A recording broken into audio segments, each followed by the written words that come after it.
നമസ്കാരം. കൃഷിദർശൻ പരിപാടിയിലേക്ക് എല്ലാ പ്രേക്ഷകർക്കും സ്വാഗതം.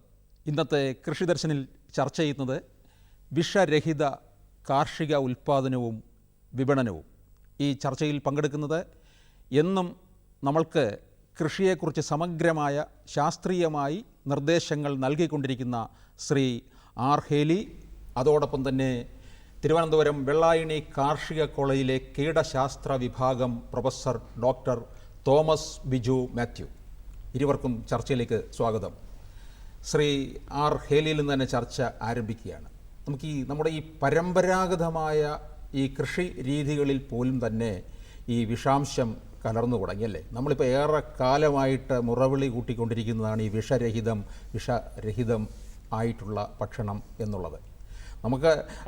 നമ്മളെ നിലനിർത്തുന്നത് അന്നമാണ്, അതിനകത്ത് വിഷം കലർന്ന് അങ്ങനെ മലയാളികൾ മൊത്തത്തിൽ ഇപ്പോൾ ഇതിലൊരു ഭീതി നിലനിൽക്കുകയും ചെയ്യുന്നുണ്ട്.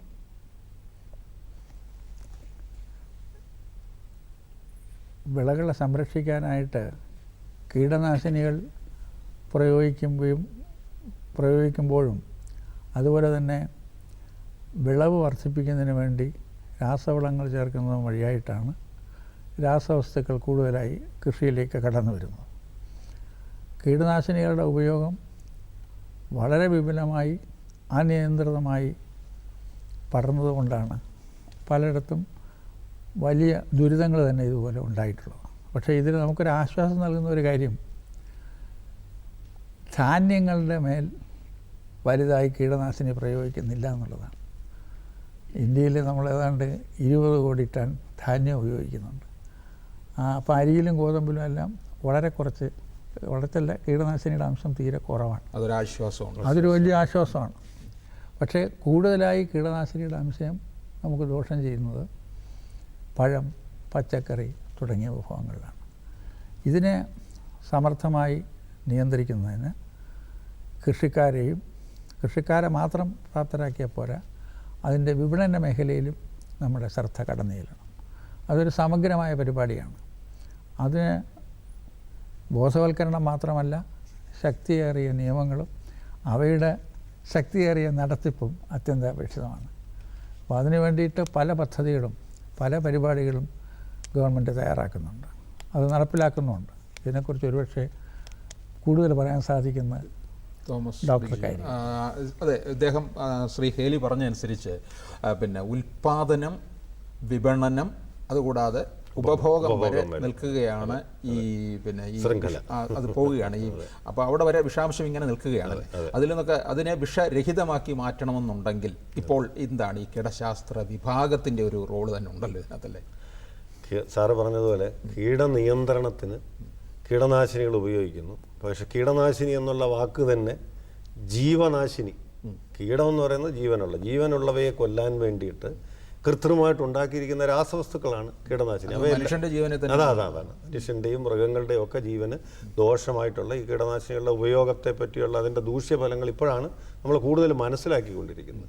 അപ്പോൾ ഇതിനൊരു ഇടപെടൽ എവിടെയൊക്കെ സാധിക്കും എന്നുള്ളതിനെ പറ്റിയാണ് ഇപ്പോൾ നമ്മൾ കൂടുതൽ ഏതെല്ലാം ഘട്ടങ്ങളിൽ, ഇപ്പോൾ ഉൽപ്പാദന രംഗത്ത്, വിപണന രംഗത്ത്, ഉപഭോഗ തലത്തിൽ, ഈ 3 തലത്തിൽ എങ്ങനെയൊക്കെ ഇത് കൂടുതൽ വിഷരഹിത ഉൽപ്പന്നങ്ങൾ ഉൽപ്പാദിപ്പിക്കുന്നതിന് വേണ്ടി എന്തെല്ലാം ചെയ്യാൻ സാധിക്കും എന്നുള്ളതിനെ പറ്റിയാണ് ഇപ്പോൾ കൂടുതൽ പഠനവും ഗവേഷണവും ചർച്ചകളും ഒക്കെ നടന്നുകൊണ്ടിരിക്കുന്നത്. ഇതിൻ്റെ ഭാഗമായിട്ടാണ് കൃഷി വകുപ്പ് അടുത്ത കാലത്ത് ഒരു സേഫ് ടു ഈറ്റ്, സുരക്ഷിത ഭക്ഷണം അല്ലെങ്കിൽ നിർഭയ ആഹാരം എന്നുള്ള ആ ഒരു കൺസെപ്റ്റ് അനുസരിച്ചിട്ട് എന്തൊക്കെ സാധിക്കും എന്നുള്ളതിനെപ്പറ്റി ഞങ്ങൾ പഠിച്ചുകൊണ്ടിരിക്കുകയാണ്. കൃഷി വകുപ്പിൻ്റെ ആവശ്യപ്രകാരം യൂണിവേഴ്സിറ്റിയും കൃഷി വകുപ്പൂടെ ചേർന്നുള്ള ഒരു പ്രോജക്റ്റ്. അപ്പോൾ ഇപ്പോൾ ഇവിടെ ശ്രീ ഹേലി പറഞ്ഞതനുസരിച്ച് ഈ ധാന്യ വിളകളിലൊന്നും തന്നെ ഇത്തരത്തിലുള്ള വിഷാംശം കലരുന്നില്ല. പിന്നെ പ്രധാനമായിട്ട് ഏതൊക്കെ ഇനങ്ങളിലാണ് താങ്കൾ കാണുന്നത്? ഇതിൻ്റെ പരിശോധന ഞാൻ പറഞ്ഞല്ലോ, കൃഷി വകുപ്പിൻ്റെ ആഭിമുഖ്യത്തിൽ കാർഷിക സർവകലാശാലയിൽ ഇപ്പോൾ നാഷണൽ അക്രഡിറ്റേഷനുള്ള വിഷാംശ പരിശോധന ലാബറട്ടറി വെള്ളായണി കാർഷിക കോളേജിലാണ്. അന്താരാഷ്ട്ര തലത്തിൽ അംഗീകരിക്കപ്പെട്ട അതിസൂക്ഷ്മമായ പരിശോധനാ മാർഗ്ഗങ്ങളാണ് അവിടെ സ്വീകരിക്കുന്നത്. ഇതനുസരിച്ചിട്ട് കൃഷി വകുപ്പിൻ്റെ ആവശ്യപ്രകാരം ഓരോ മാസവും 200 സാമ്പിളുകൾ വീതം കേരളത്തിലെ എല്ലാ ജില്ലകളിലും എല്ലാ മാർക്കറ്റ്, പൊതുവിപണി, ഹൈപ്പർ മാർക്കറ്റുകൾ, സാധാരണ ചെറുകിട മാർക്കറ്റുകൾ, ജൈവ മാർക്കറ്റുകളടക്കം എടുത്ത് പരിശോധിച്ചതിൽ ഞങ്ങൾ ഏറ്റവും കൂടുതലായിട്ട് വിഷഭയം ഉള്ളത് പച്ചക്കറികൾ തന്നെയാണ്. പച്ചക്കറികളിൽ തന്നെ അന്യ സംസ്ഥാനത്തു നിന്ന് വരുന്ന ചില പച്ചക്കറികൾ, പ്രത്യേകിച്ച് ഇലകൾ, ലീഫി സ്പൈസസ് വിഭാഗത്തിൽപ്പെട്ട കറിവേപ്പില, പുതിനയില, മല്ലിയില, ഈ 3 എണ്ണത്തിലും പച്ചമുളകിൻ്റെ മറ്റ് ഇനങ്ങൾ, പച്ചമുളക്, സാമ്പാർ മുളക്, ക്യാപ്സിക്കം, ഈ ഇനങ്ങളാണ് നമ്മൾ കൂടുതലായിട്ട് നമ്മുടെ എല്ലാ രാവിലത്തെ പ്രഭാത ഭക്ഷണം മുതൽ നമ്മളൊരു ചമ്മന്തി അരയ്ക്കണമെങ്കിൽ പോലും പച്ചമുളകിലാണ് തുടങ്ങുന്നത്. കറിവേപ്പില, പിന്നെ പുതിനയില, മല്ലിയിലയൊക്കെ പാചകത്തിൻ്റെ അവസാന ഘട്ടത്തിൽ ചേർക്കുന്നത്. ഇവയിലാണ് ഏതാണ്ട് നമ്മളെ ഭയപ്പെടുത്തുന്ന തരത്തിലുള്ള വിഷത്തിൻ്റെ അംശം കണ്ടത്. പക്ഷേ മറ്റ് പല പച്ചക്കറികളിൽ എല്ലാം വിഷമയമാണെന്നുള്ള ഒരു പൊതുവെയുള്ള ഒരു ധാരണ. അങ്ങനെയാണെന്നുണ്ടെങ്കിൽ ശ്രീ ഹേലിയോട് തന്നെ ചോദിക്കട്ടെ. ഇവിടെ അദ്ദേഹം പറയുന്നുണ്ട് ധാരാളം ഈ പച്ചക്കറി ഇനങ്ങളിലാണ് ധാരാളം വിഷം കണ്ടുവരുന്നതാണ്. ഇതിന് എല്ലാ കാര്യങ്ങൾക്കും വളരെ ശാസ്ത്രീയമായിട്ട് പരിഹാരം നിർദ്ദേശിക്കുകയും ശാസ്ത്രീയ കൃഷിരീതിയെക്കുറിച്ചൊക്കെ എപ്പോഴും പ്രതിപാദിക്കുന്ന ആളാണ് താങ്കൾ. അപ്പോൾ അങ്ങനെയാണെന്നുണ്ടെങ്കിൽ ഇപ്പം ഇങ്ങനെയുള്ള ഈ ഒരു വിഷഭയം നമുക്ക് മാറ്റിയെടുക്കാനായിട്ട് സാധിക്കാൻ എന്ത് നിർദ്ദേശം മുമ്പോട്ട് വയ്ക്കാൻ പറ്റും? ഈ വിഷഭയത്തെക്കുറിച്ച് ഉള്ള ജനങ്ങളുടെ ചിന്ത വളരെ സ്വീകാര്യമായ ഒരു കാര്യമാണ്, നല്ലൊരു കാര്യമാണ്. അതിൻ്റെ ഫലമായിട്ടാണ് ഈ ജൈവകൃഷി പ്രോത്സാഹിപ്പിക്കുക, ജൈവകൃഷി വിപുലമാക്കുക, രാസവസ്തുക്കളുടെ ഉപയോഗം കുറയ്ക്കുക, കീടനാശിനികളുടെ ഉപയോഗം കുറയ്ക്കുക തുടങ്ങിയ തത്വങ്ങൾ വെളിവരുന്നു. അതാണിതിൻ്റെ യഥാർത്ഥ കർമ്മമാർഗം. കേരളത്തിൽ നമ്മൾ തന്നെ നല്ല പച്ചക്കറി, നല്ല പഴങ്ങൾ ഉണ്ടാക്കുക. അതിന് നമ്മളെ സഹായിക്കുന്നതിന് വേണ്ടിയിട്ടാണ് ജൈവകൃഷി നമ്മൾ പ്രചരിപ്പിക്കുന്നത്. നല്ല എന്ന് പറയുമ്പോൾ ഈ ജൈവകൃഷി തന്നെയാണ്. അല്ല, ജൈവകൃഷി മാർഗം എന്ന് പറഞ്ഞാൽ അതിൽ രാസവസ്തുക്കളുടെ ഉപയോഗം പൂർണ്ണമായും ഒഴിവാക്കുക, അല്ലെങ്കിൽ അത്യന്താപേക്ഷിതമായിട്ടുള്ളത് മാത്രം ഉപയോഗിക്കുക, പരമാവധി കുറയ്ക്കുക, അതിന് ഉപകരിക്കുന്ന രീതിയിലുള്ള ഇനങ്ങൾ കൃഷി ചെയ്യുക, അതിനെ പാകപ്പെടുത്തുക. അപ്പോൾ ഈ ജൈവകൃഷി പ്രചരണം എന്ന് പറഞ്ഞാൽ സേഫ് ഫുഡ് എന്ന് നമ്മൾ പറയുമ്പോൾ, സേഫ് ഫുഡ് എന്ന് പറയുമ്പോൾ അത് സർട്ടിഫിക്കേഷൻ ഉള്ളതല്ല.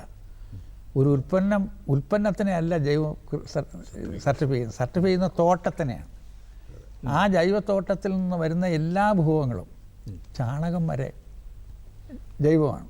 മണ്ണിലെ ജീവാംശം നശിപ്പിക്കുന്ന പ്രവർത്തനങ്ങളെ മാറ്റിയിട്ട് മണ്ണിന് ജീവൻ നൽകി അതിൻ്റെ അടിസ്ഥാനത്തിൽ വിളവ് ഉൽപ്പാദിപ്പിക്കുകയും കൃഷി ചെയ്യുകയും ചെയ്യുന്നതാണ് ജൈവകൃഷിയുടെ തത്വം.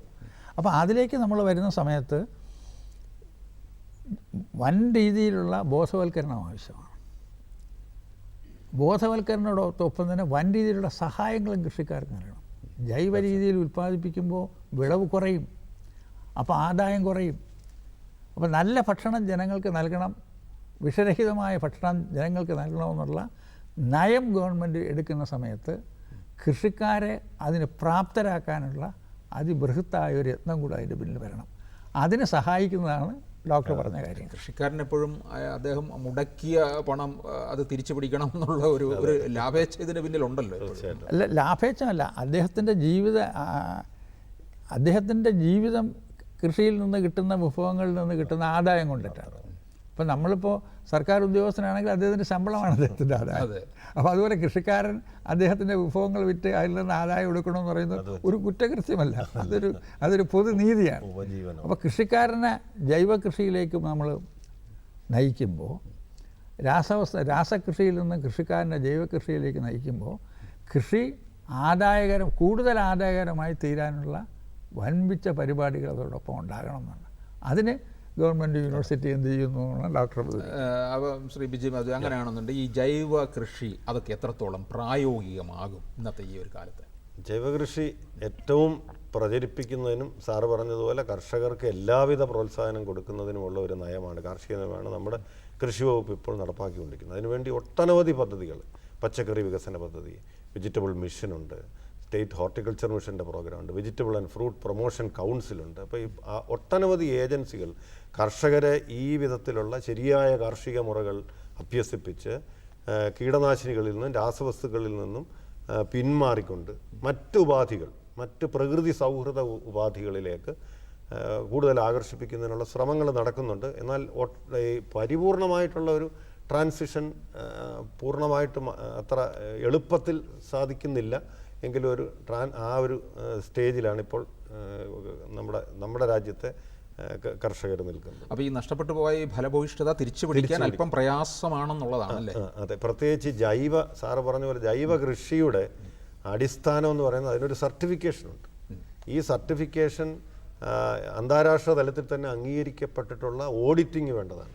അതിന് കേരളത്തിൽ ഇപ്പോൾ 3 തേർഡ് പാർട്ടി ഏജൻസികളാണ് പ്രധാനമായിട്ടും ഓഡിറ്റിംഗ് നടത്തുന്നത്. അവർ ചെന്ന് ആ കർഷകൻ്റെ കൃഷിത്തോട്ടം പരിശോധിച്ച് പൂർണ്ണമായിട്ടും രാസവിമുക്തമാണെന്ന്, സാറ് പറഞ്ഞ പോലെ ചാണകം പോലും രാസമാലിന്യങ്ങൾ കലരാത്തതാണെന്ന് പരിശോധിച്ച് മണ്ണിലെ രാസവസ്തുക്കളുടെ അംശം പൂർണ്ണമായിട്ട് മാറ്റി ഏതാണ്ട് 2-3 വർഷം കൊണ്ടുള്ള ഒരു പരിണാമമാണ് ഇതിനകത്ത് ഉദ്ദേശിക്കുന്നത്. അത്തരത്തിൽ കുറേയധികം ജൈവ കർഷകർ ഓൾറെഡി രജിസ്റ്റർ ചെയ്തിട്ടുണ്ട്.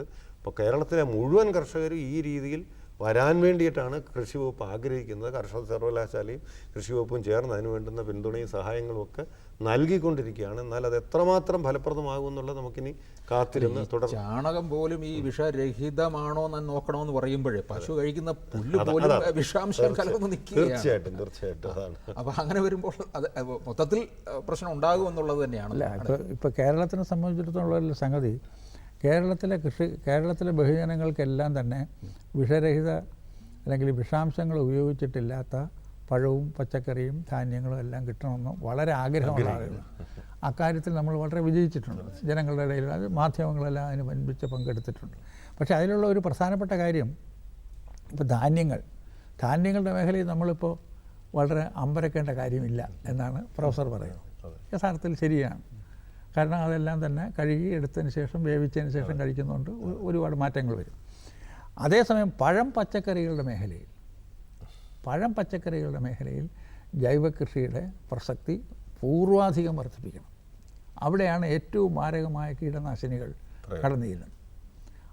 അപ്പോൾ ഘട്ടം അതിന് തന്നെയും പെട്ടെന്ന് കംപ്ലീറ്റ് ജൈവ സർട്ടിഫിക്കേഷൻ കരസ്ഥമാക്കാൻ പ്രയാസമാണ്. അപ്പോൾ അതിന് നേരത്തെ ഡോക്ടർ പറഞ്ഞ സേഫ് ഫുഡ് സുരക്ഷാ ആഹാരം, സേഫ് ഫുഡിൻ്റെ വേണ്ടിയിട്ട് ഒരു ശുപാർശ തയ്യാറാക്കുകയും ബഹുഭൂരിപക്ഷം കൃഷിക്കാരെ അതിലേക്ക് ആകർഷിക്കുകയും അവർക്ക് അതിനുള്ള സഹായം ചെയ്യുന്ന ഘട്ടമായിട്ട് ജൈവ കൃഷിയിലേക്ക് ചെല്ലാനുള്ള ഒരു സമഗ്രമായ മാസ്റ്റർ പ്ലാൻ ഉണ്ടാക്കുകയാണെങ്കിൽ ഒരു 10 വർഷം കൊണ്ട് ഒരുപക്ഷെ കേരളത്തിന് പഴം പച്ചക്കറിയുടെ മേഖലയിൽ ഗംഭീരമായ നേട്ടം ഉണ്ടാക്കാൻ സാധിക്കുമെന്നാണ് എൻ്റെ വിശ്വാസം. അങ്ങനെയാണെങ്കിൽ നമുക്ക് എളുപ്പമാണ്. പിന്നെ കേരളത്തിലേക്ക് വരുന്ന പച്ചക്കറികൾ അവിടെ നിയന്ത്രിച്ചാൽ മതി. കേരളത്തിനകത്ത് സേഫ് ഫുഡിൻ്റെ പച്ചക്കറികളാണ് നമ്മൾ ഉണ്ടാക്കുന്നതിന് അനുകൂലമായിട്ടുള്ളൊരു സ്ഥിതിവിശേഷം ഉണ്ടാകണമെന്നുണ്ടെങ്കിൽ ഞാൻ നേരത്തെ പറഞ്ഞ 2 കാര്യങ്ങളാണ്. ഒന്ന്, മണ്ണിനെ തിരിച്ചു കൊണ്ടുവരണം. മണ്ണിനെ അങ്ങ് നേരത്തെ പറഞ്ഞ കണക്ക് മണ്ണിനെ ചൈതന്യമുള്ളതാക്കി തിരിച്ചു കൊണ്ടുവരണം. രണ്ടാമത്തത്, ഇതിലേർപ്പെട്ടിരിക്കുന്ന കൃഷിക്കാരനെ അതിന് പ്രാപ്തരാക്കണം. കൃഷിക്കാരനെ നമ്മളിപ്പോൾ നല്ല കാർഷിക വിഭവങ്ങൾ ഉൽപ്പാദിപ്പിക്കണമെങ്കിൽ കൃഷിക്കാരനെ അതിന് പ്രാപ്തരാക്കിയില്ലെങ്കിൽ നല്ല കൃഷി വിഭവം ഉണ്ടാകില്ല. ഉൽപ്പാദകനും ഉപഭോക്താവിനും ഉൽപ്പാദകനും ഇടയിലൊരു വലിയ വിടവ് വരാൻ പാടില്ല. ആ രീതിയിലുള്ള ഒരു പരിശ്രമത്തിന് നാം തയ്യാറാണ്. ഉൽപ്പാദനമാണ് ഏറ്റവും പരമപ്രാധാന്യത്തോടു കൂടിയത്. അവിടെ കർഷകനാണ് സ്ഥാനം. കർഷകൻ ശ്രദ്ധിക്കേണ്ടതായ ചില പ്രധാനപ്പെട്ട കാര്യങ്ങളുണ്ടല്ലോ.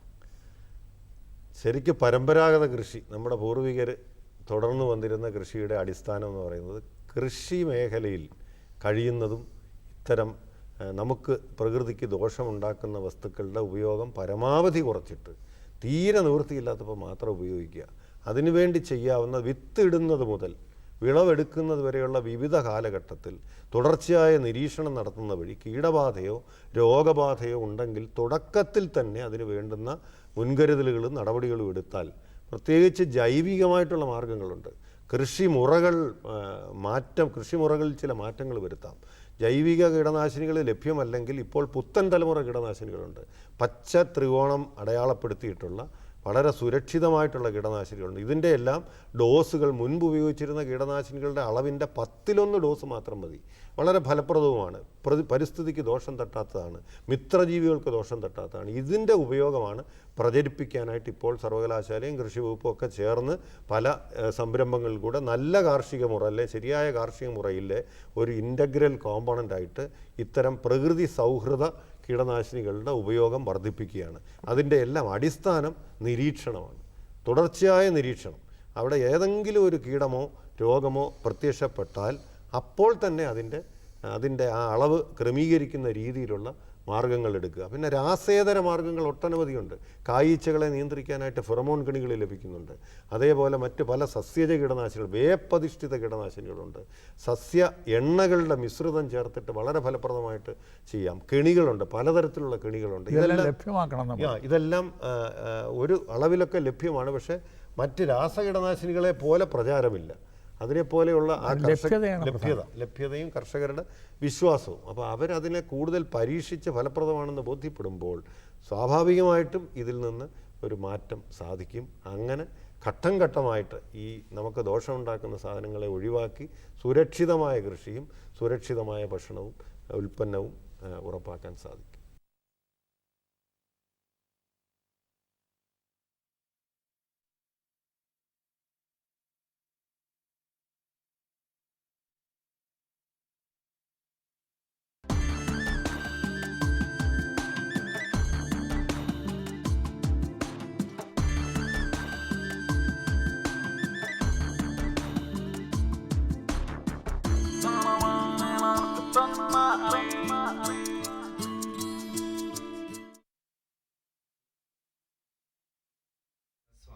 പ്രധാന വാർത്തകൾ. തൃശൂർ കോൾ നിലങ്ങളിൽ സ്റ്റാർട്ടപ്പ് വില്ലേജ്.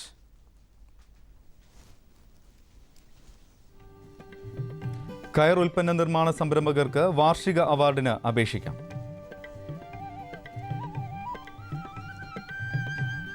വിശദമായ വാർത്തകളിലേക്ക്. വെറ്റിനറി സർവകലാശാല മൃഗസംരക്ഷണ കേന്ദ്രവുമായി ബന്ധപ്പെട്ട് സ്റ്റാർട്ടപ്പ് വില്ലേജ് ആരംഭിക്കുന്നു. തൃശൂർ വികസന അതോറിറ്റിയുടെ സഹകരണത്തോടെ തൃശൂർ കോൾ നിലങ്ങളിലാണ് പദ്ധതി നടപ്പാക്കുന്നത്. ഇറച്ചി, പാൽ, മുട്ട എന്നിവയുടെ ഉൽപ്പാദനം, വിപണനം തുടങ്ങിയ മേഖലകൾക്ക് സ്റ്റാർട്ടപ്പ് വില്ലേജിൽ പ്രാധാന്യവും മുൻഗണനയും ലഭിക്കും. ഭക്ഷ്യസുരക്ഷ നിലനിർത്തുന്നതിനോടൊപ്പം ജന്തുജന്യമായ ഉൽപ്പന്നങ്ങളുടെ കയറ്റുമതി സാധ്യതയും ഇവിടെ പ്രയോജനപ്പെടുത്തും. വിശദവിവരങ്ങൾക്ക് ബന്ധപ്പെടാവുന്ന ഫോൺ നമ്പർ 0487 2 376 644.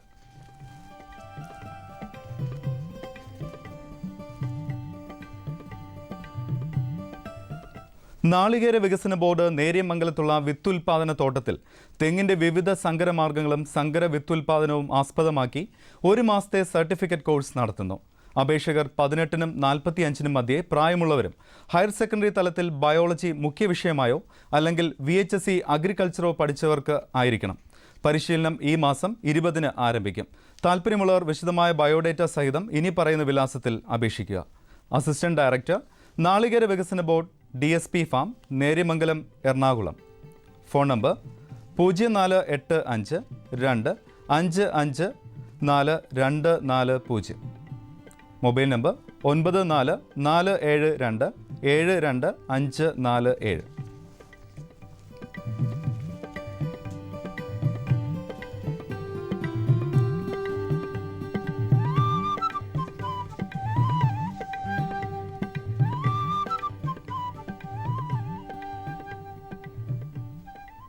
കയർ വികസന ഡയറക്ടറേറ്റ് കയർ ഉൽപ്പന്ന നിർമ്മാണ സംരംഭകനിൽ നിന്നും മികവിനുള്ള വാർഷിക അവാർഡിന് അപേക്ഷ ക്ഷണിക്കുന്നു.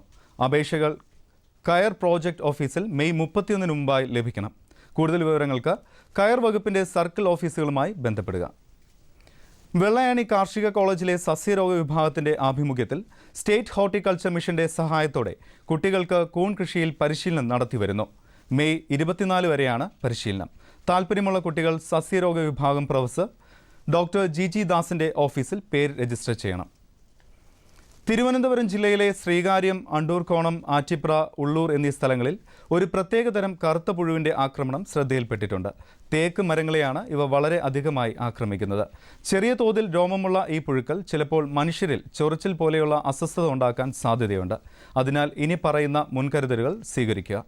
തേക്ക് മരത്തിൻ്റെ ചുവട്ടിൽ ചപ്പ് ചവറുകൾ കൂട്ടിയിട്ട് വൈകുന്നേരങ്ങളിൽ തീയിട്ട് നശിപ്പിക്കുക. മാലത്തിയോൺ എന്ന കീടനാശിനി 2 ml 1 ലിറ്റർ വെള്ളത്തിൽ എന്ന തോതിൽ കലക്കി മരത്തിലും ചുറ്റുപാടും വീഴത്തക്കവണ്ണം തളിക്കുക. കീടബാധയേൽക്കാത്ത തേക്കുമരങ്ങളിലും ഇത് തളിക്കുന്നത് നന്നായിരിക്കും. സമീപത്തുള്ള ജലാശയങ്ങളിൽ മാലത്തിയോൺ കീടനാശിനി വീഴാതിരിക്കാൻ പ്രത്യേകം ശ്രദ്ധിക്കണം. കോട്ടയം ജില്ലയിലെ തലയോലപ്പറമ്പ് മൃഗസംരക്ഷണ പരിശീലന കേന്ദ്രത്തിൽ വിവിധ സൗജന്യ പരിശീലന പരിപാടികൾ സംഘടിപ്പിക്കുന്നു. മെയ് 22-ാം തീയതി കാട വളർത്തലിൽ പരിശീലനം നൽകും. മെയ് 23, 24 തീയതികളിൽ ആട് വളർത്തലിനും മെയ് 26, 27 തീയതികളിൽ മുയൽ വളർത്തലിനും പരിശീലനം ലഭിക്കും. കൂടുതൽ വിവരങ്ങൾക്ക് ബന്ധപ്പെടാവുന്ന ഫോൺ നമ്പർ 04829 234 323.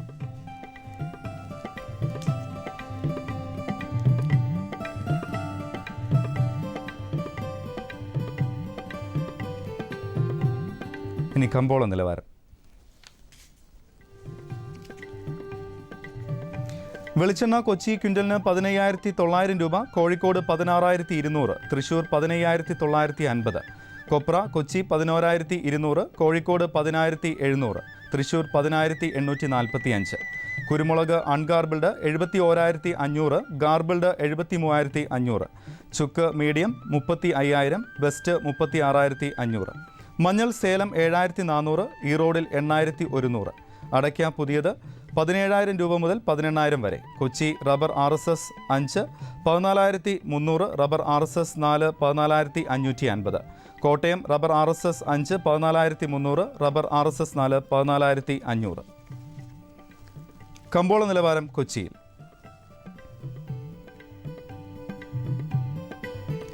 വെളിച്ചെണ്ണ ക്വിൻ്റലിന് 15,900 രൂപ, മെയ് അവധി 15,265, ജൂൺ അവധി 14,205, ജൂലൈ അവധി 13,400.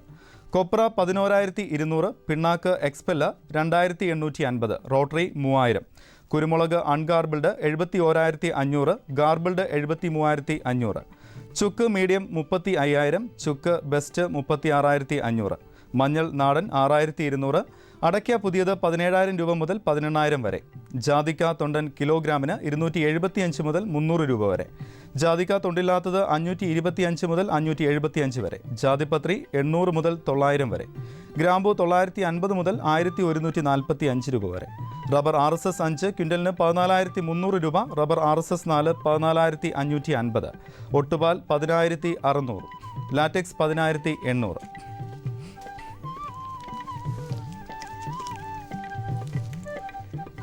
കമ്പോള അവലോകനം.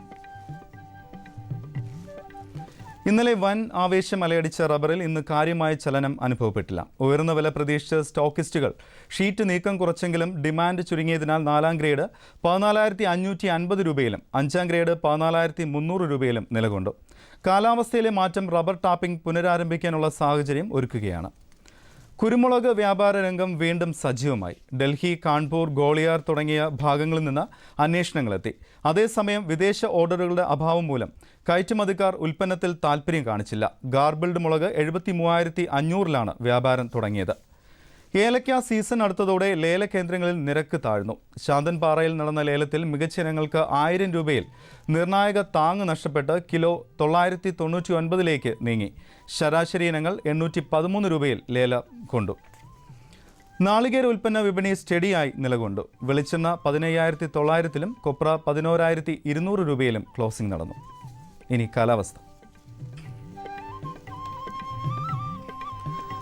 കണ്ണൂർ കൂടിയ താപനില 35.8 ഡിഗ്രി സെൽഷ്യസ്, കുറഞ്ഞ താപനില 25.2 ഡിഗ്രി സെൽഷ്യസ്. കോഴിക്കോട് 35.4, 24.6.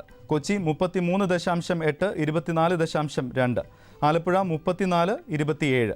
പുനലൂർ 34.5, 24.5.